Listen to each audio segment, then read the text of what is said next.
எல்லாருக்கும் வணக்கம். பொங்கல் நாள் வாழ்த்துக்கள். பொங்கல் திருவிழா தமிழர்கள் திருநாள்னு அழைக்கப்படுகிறது.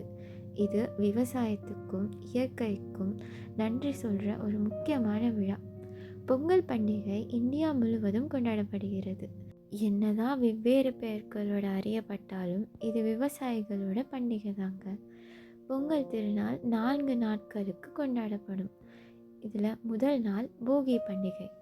இந்த நாள் வீட்டில் இருக்கிற பழைய பொருட்களை எரிச்சிட்டு மனசில் இருக்கிற கெட்ட எண்ணங்களை மாற்றுவோம். இது புதிய ஆரம்பத்தை குறிக்கும். 2ஆம் நாள் தைப்பொங்கல், சூரியனுக்கு நன்றி செலுத்தும் நாள். இதுதான் ரொம்ப முக்கியமான நாள். விவசாயத்துக்கு உதவியா சூரிய பகவானுக்கு நன்றி சொல்ல வாசலில் கோலம் போட்டு புது பானையில் அரிசி போட்டு பொங்கலோ பொங்கல்னு சொல்லி கொண்டாடுவோம்.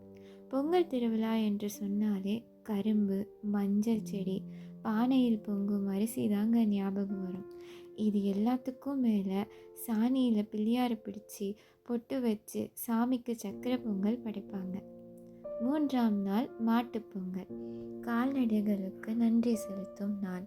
இன்று விவசாயத்துக்கு உதவியாக இருந்த மாடுகளை குளிப்பாட்டி கொம்புகளுக்கு வண்ணம் பூசி மாலை போட்டு கும்பிடுவாங்க.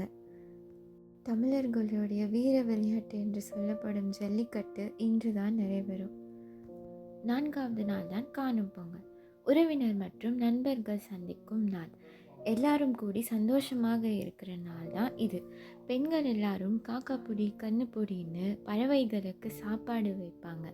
இந்த நாளை குடும்பத்தோட வெளியே போய் ஜாலியாக கொண்டாடுவாங்க.